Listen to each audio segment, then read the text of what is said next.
our council has selected Senator Bernie Sanders to be honoured receiving the Gold Medal of Honorary Patronage for your outstanding contributions to politics, progressivism, and public discourse. Senator Sanders is the senior United States Senator from Vermont and the longest-serving independent in U.S. congressional history. Often seen as the leader of the progressive movement in the U.S., whether it be through his beginnings as a college activist in Chicago, protesting segregation and war, or in his time in public office pushing for crucial reform, or indeed in his campaigns for president of the United States, Senator Sanders has always fought for what he believes in. We couldn't be more honoured to welcome him to receive our Gold Medal of Honorary Patronage. And I now call on the Provost and our Honorary Patron of the Society, Dr. Linda Doyle, to present him with the medal. Thank you.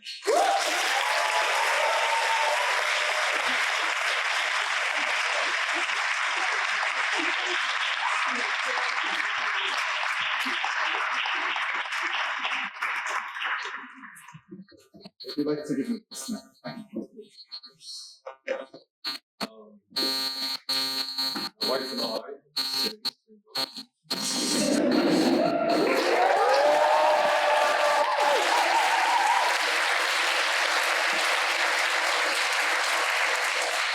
rumor has it that her grand uncle went here in the 1860s. We think he failed out for some reason. It is an honor. Thank you very much for this lovely boy.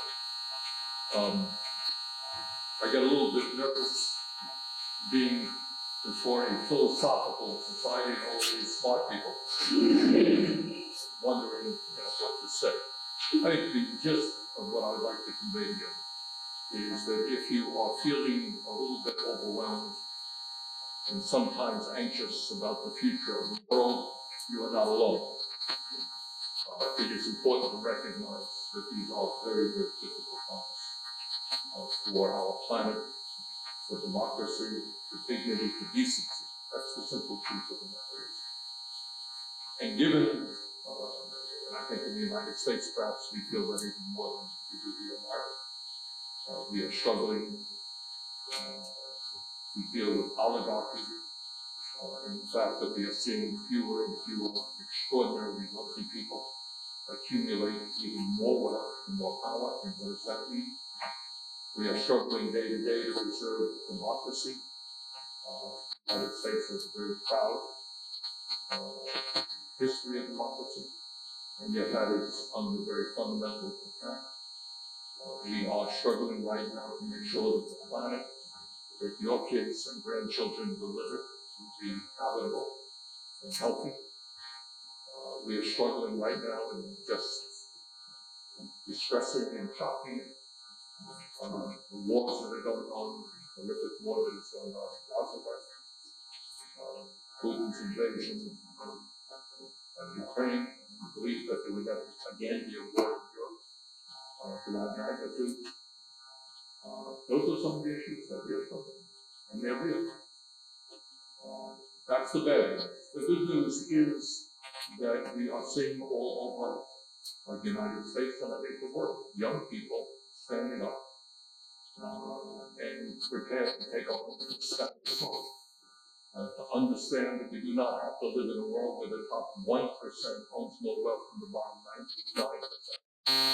That with an explosion of technology and worker productivity, there is no reason why in the United States and many parts of the world, workers are actually earning an inflation accounted for dollars less than they did 50 years ago. And when we talk about the growth of right-wing extremism in Europe and in the United States, one of the facts that we have to recognize is that with all of the globalization and all of the technology that has been taking place, millions and hundreds of millions and billions of people have been left behind. So what good is technology and all these wonderful toys that we have if we have people who can't put food on the table, can't educate their kids, can't get health care? So one of the issues I think that we have got to deal with is modern technology, is artificial intelligence, and is robots. Now, if we sit back and allow the people who own that technology to do what they want to do, what are we going to do? They're going to use that technology to make themselves even wealthier. And I have to tell you, if there is a health crisis in the world, it's not just COVID and the pandemic and future pandemics. One of the great health crises that we face is the addiction to greed of the people on top. Now, one would think normally, everybody in this room, everybody in the world wants a decent standard of living. You want to have decent housing, you want to eat well, you want your kids to get health care and education. That's not true, that's right. But we have got to challenge people who are worth tens of billions of dollars, in some cases hundreds of billions of dollars, who think they need even more and more and more. And in order to get more and more and more, they will beat down workers who are trying to organize a union. They will avoid paying their fair share of taxes and push their money into some tax havens where they don't have to pay a nickel in taxes. So let me just conclude by saying this. The wars that we are facing in the world today are not just the horror that's going on in Gaza, not just what's going on in Ukraine and other parts of the world. There is another war. It's a silent war, but it is a war of ordinary people trying to survive and have a decent standard of living against oligarchs who do not believe that there's any limit to what they should have. So our job, it seems to me, in Ireland and the United States and all over this world, is to bring people together, regardless of the color of their skin, regardless of their religion, regardless of where they were born. Bring people together to create a world in which all of our people can have freedom of expression, can elect their own officials, and can have a decent standard of living. And we can do it. We can do it if we put our shoulders to the wheel, if we are prepared to stand up against incredible power. And I'm confident and hopeful that you will be part of that struggle. Thank you very much.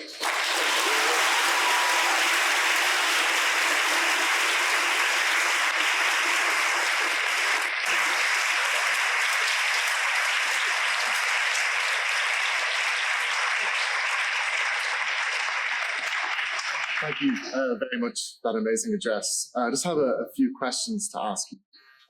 So I'd like to start off with where you started off. And you've got this amazing record across your whole life, fighting for progression.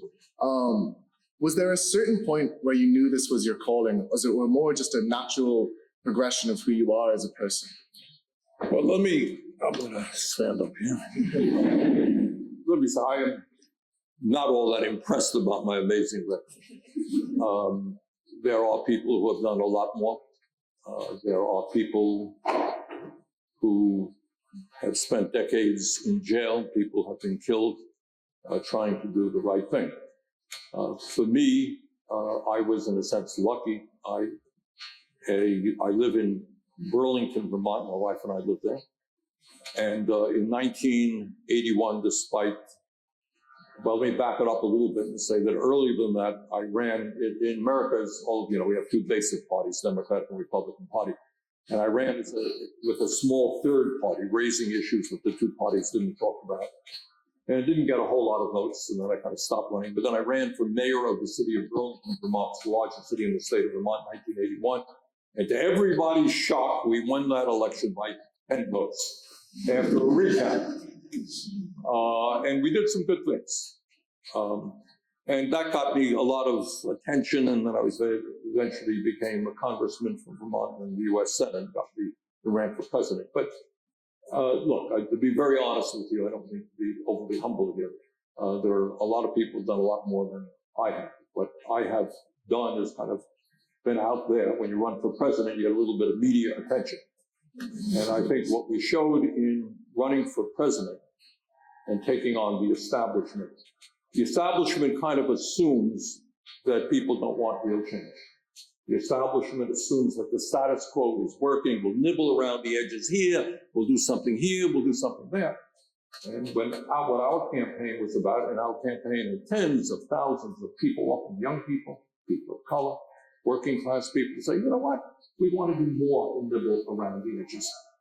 We think healthcare for all is a human right. We want to deal boldly with the climate crisis that we face. We think our kids are the future of the world, and we don't want in the United States to have one of the highest rates of childhood poverty. We don't want massive income and wealth inequality in America today.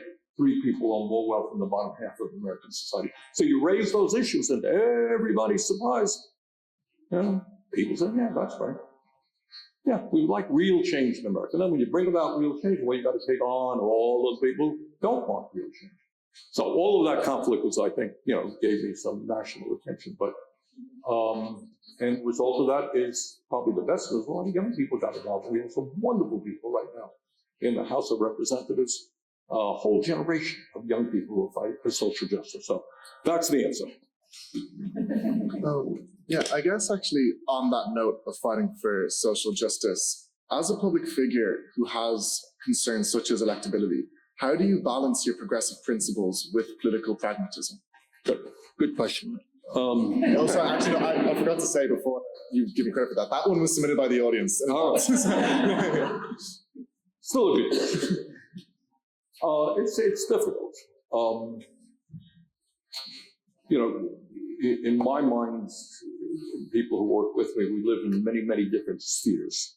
Right? So tomorrow, in 2 weeks, I'm going to have to vote. What do I do? A vote on that issue. Let's discuss that. More importantly, for me, it's not just the vote that I have to cast in 2 weeks. More importantly is how do I develop a movement? How do I work with other people to develop a movement which A, puts pressure on the people in power to do the right thing, and B, elects new people who are prepared to stand up to the status quo and power. So you juggle a lot of things. Now, sometimes if I cast the vote, it may be a vote that the people of my state will disagree with. Right? Generally speaking, I try to do what the people of my state want me to do. Sometimes it may not be the case. And then what a democracy is about, I have to go back and explain why I did what I did. Way back when I voted against the Gulf War, when there was massive patriotism in the United States, hyper-patriotism. And I took some heat for that, but I had to explain why I did what I did. So it's a constant balancing act about where you want to be in the future and what you'll have to do today. So that's it. On that note as well, and on the thing you talked about taking on, the oligarchies and everything. This is again an audience question submitted by Angus Gilligan. That you were the leader of a movement attempting to take on the powerful interests whose incentives run the country. What have you learned, and what advice would you give to those involved in similar movements who take on the powerful in order to enact positive, meaningful change? All right. In our case, I don't want to generalize it. It turns out when you take on power, you're taking on real power.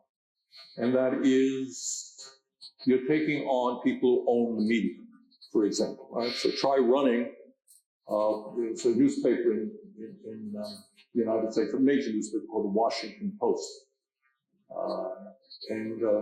When our campaign was gaining momentum in one 24-hour period, I think there were 25 separate articles telling people how terrible I was.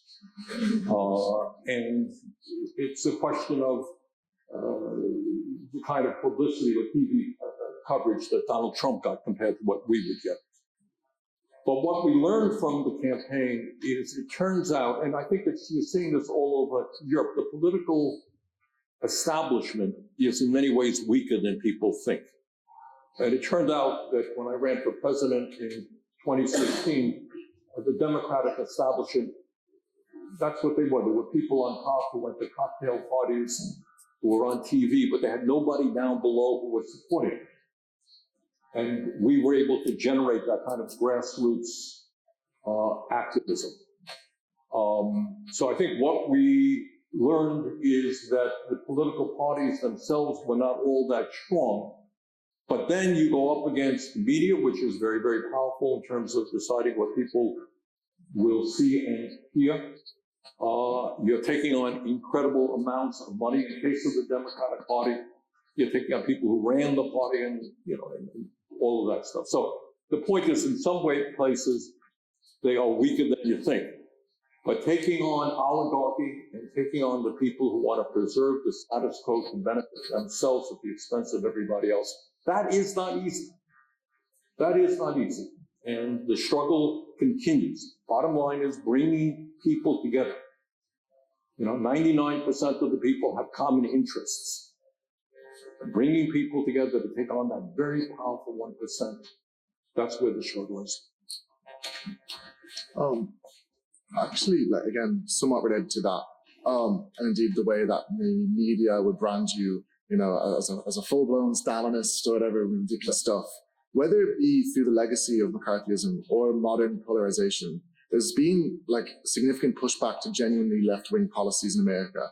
How do you go about winning over voters who are socialized to believe that they should oppose you no matter what? Okay, that's again a good question. And be clear, I mentioned before that the United States probably has a history of democracy, so we have many moments in American history where there were savage attacks against democracy. During the World War I period, which was an important period here in Irish history. But in America, during that period, in the early 1900s, there were some really great figures, people like Eugene Victor Debs. Does that name anybody know? There you go. That's an example of something. So if I would have talked about American history, you all know where Abraham Lincoln, George Washington, Franklin Delano Roosevelt. Eugene Victor Debs was the guy who worked, he's from Indiana, state of Indiana, and he worked on the railroad. He worked as a kid on the railroads. And he moved up and he became a labor organizer and helped organize some of the most largest strikes of that period, bringing workers together. And he helped form the Socialist Party of that period and ran for president on 5 separate occasions. And during World War I, and I, keep thinking about World War I. Does anybody here know the causes of World War I? We don't know. And yet, something like 15, 20 million people got killed. You had a handful of families. I mean, this is the world that you live in. It was great family distress because the Tsar of Russia was upset at the King of England, or whoever it was. One family. All right?